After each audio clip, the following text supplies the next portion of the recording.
Hello and welcome to another episode of Slice and Dice, the e-commerce podcast by us, the team at ClickSlice. I'm Josh, the founder of the agency. And my name's Richard, and I head up our Google Ads team. And in this episode, what we want to do is discuss a question we literally get asked every single week, which is the best campaign type within my Google Ads account? Is it PMax? Is it search? Is it shopping? So if you have those questions and you're wondering what's best, then stay tuned as I'm about to break down every single part of that question and give you an immense amount of detail. So Richard, PMax, also known as Performance Max. It's one of the new kids on the block, right? But how does that actually differ from traditional campaigns such as search and shopping? Yeah, so you're right. It's the latest kind of campaign type that Google offers. And it's a bit of an umbrella title because it incorporates the other campaign types all under one kind of one roof. So you've got within Performance Max, you've got search campaigns. You've got, or rather, your ads can run on the search network, shopping, YouTube, like display, Gmail, Everything, so basically, all Google products and their like third-party sites as well. So it's kind of fuses kind of more traditional search intent alongside more of a discovery angle, which is a little bit more similar to advertising on the social platforms, for example. And you've got the best of both worlds, really. Awesome. And what advantages does it offer for brands then? I think it really gives brands the opportunity to perhaps capture customers that maybe aren't actively searching for your products. Google tends to have a fairly good understanding of who might be interested in your product, so there's a definite discovery aspect to it, and it can show your product to someone on YouTube rather than just relying on people who are actively searching. But it obviously encompasses those aspects as well. So it really is a kind of powerful tool that a lot of ecom brands are using at the moment. Cool. So with that being said, right, when should a brand consider using search or shopping over Performance Max? I think there are definitely instances where search and shopping can be more suitable. And I think particularly if you're new to advertising and you're maybe just starting an account, or you've been running a few months, your account doesn't have a lot of data, then it's often best to start with search or shopping, and maybe even veering towards search just initially. But shopping's okay to use in the early stages as well. But the reason I say that is because they rely less on Google's kind of algorithms and data that it has on your business to automate the process, and relies on more manual inputs. So in the early stages, that's kind of more appropriate. And then once Google builds up some data from the search campaigns or the shopping campaigns, then you might want to consider kind of passing some of the responsibility for things like targeting and things like that over to Google, which it can do very effectively in the Performance Max campaign. Awesome. So as you said, for PMax, you're showing ads on different platforms where users haven't expressed an interest in that product, right? There's not much clear search intent. So the question I have then, kind of following on from that, is what control do advertisers have over the targeting of each of these campaigns? Because Performance Max, you just said, is not 100% targeted, but it has a data that Google uses to assume who to show your ad to. So it'd be good to get an understanding from you as well. Yeah, so the targeting with Performance Max is, let's say, like looser. So you're kind of giving signals to Google of the things that are relevant to that particular campaign or asset group. But without being quite as specific as, say, for a search campaign where you're telling Google the keywords. So, you would provide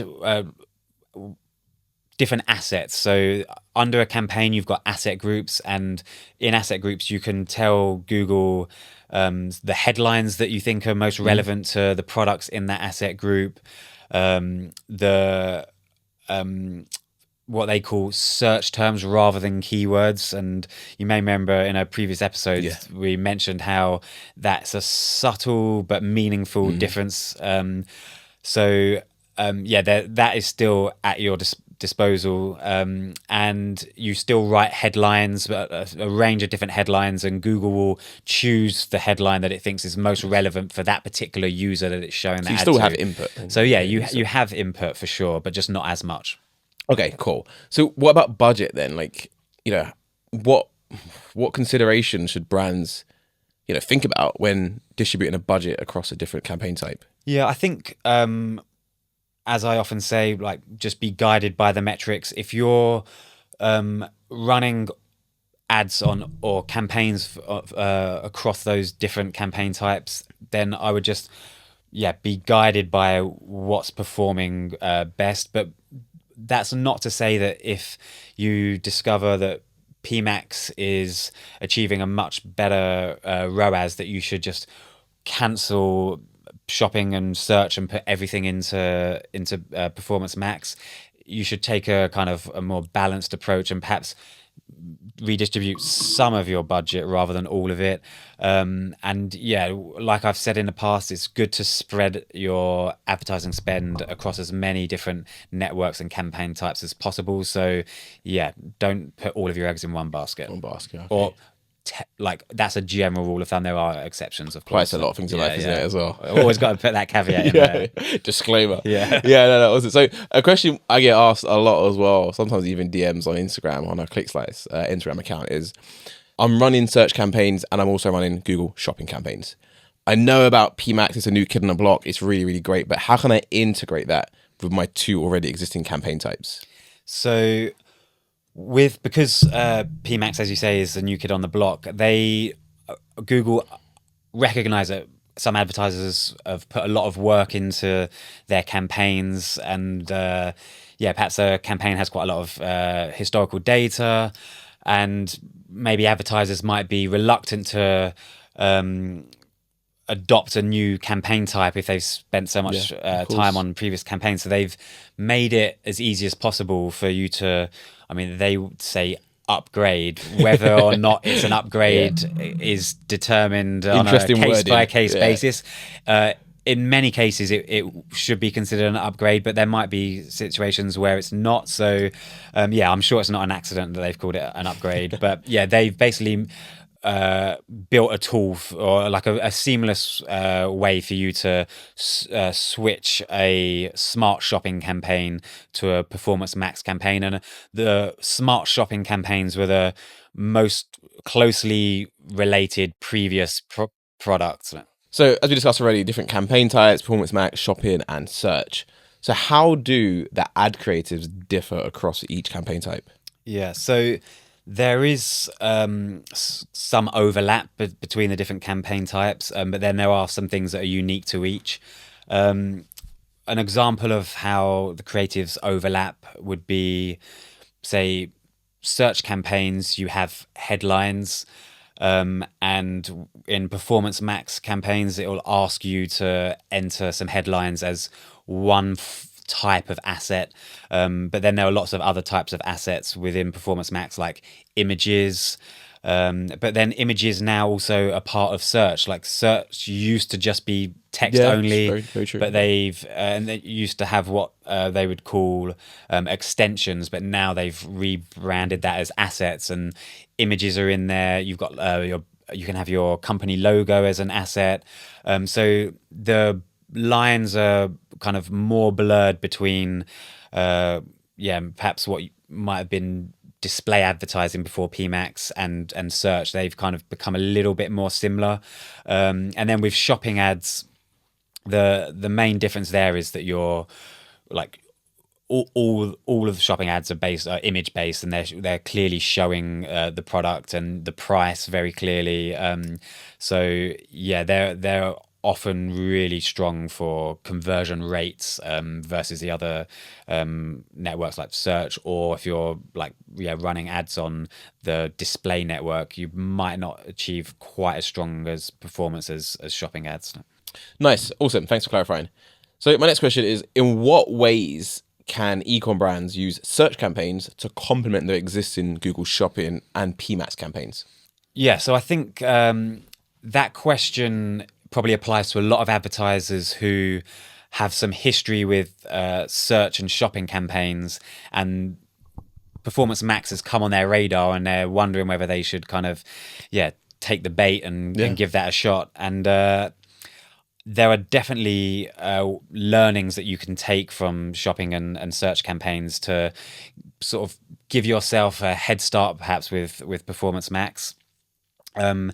Some like easy examples or straightforward examples would be looking at your search campaign and say, okay, these image assets that we've been running, of which of these images are we seeing the best results? And okay, these two pictures seem to get the highest conversion rates. So when it comes to adding our image assets in the Performance Max, we'll select those two as our starting point.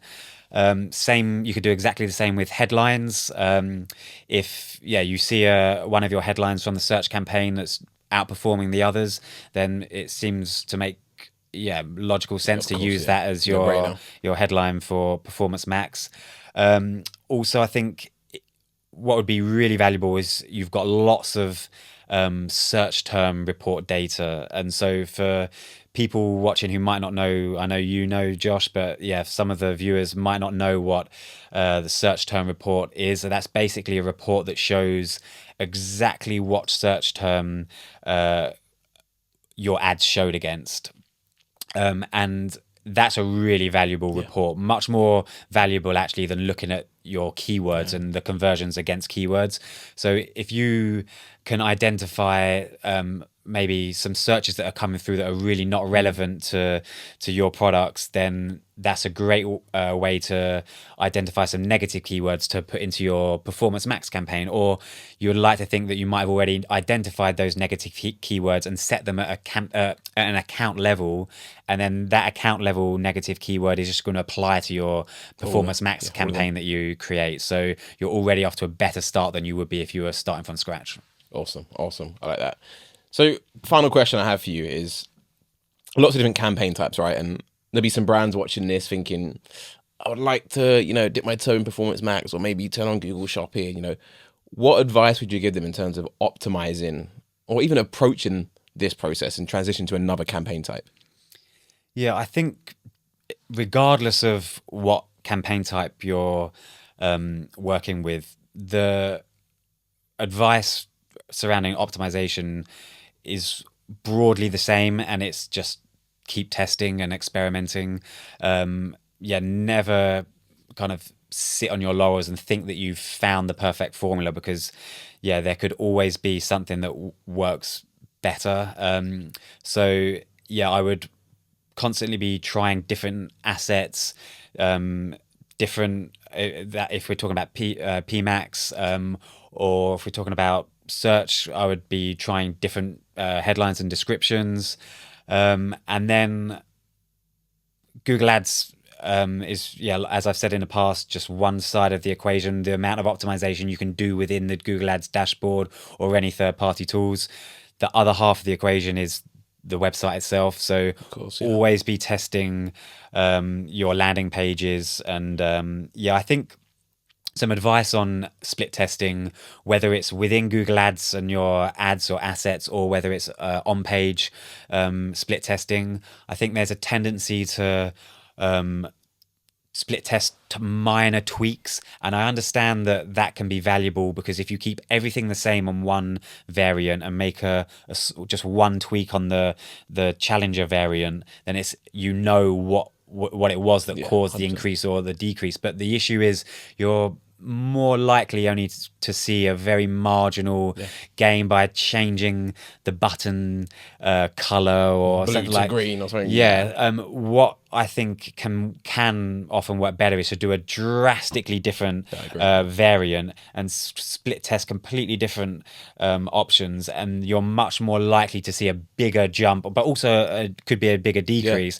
But and then once you've done that a few times, then you might, if you want to find an answer to a specific thing, then you might just want to do a quick test of one specific element of a page.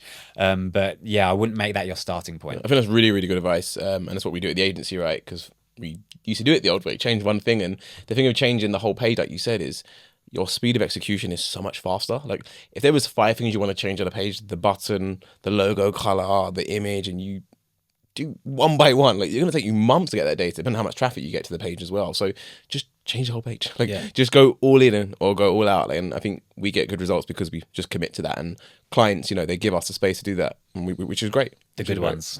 The good ones. The ones watching now, I think, I should have let Richard do that. Talking about me. No, not at all. No, that's awesome. That was a really, really good episode. Campaign types, like I said, it's a kind of a buzzword I see going around on X. Everyone's asking the same questions. I hope this episode demystified the whole process for you. As always, if you guys have any questions or would like to jump on a free discovery call with us where we can go through your account in detail, give you our personal recommendations based on your current ecom brand and the products you're selling, we're more than happy to do that. Just use the link in the description below. So yeah, thank you for watching. Catch you on the next one.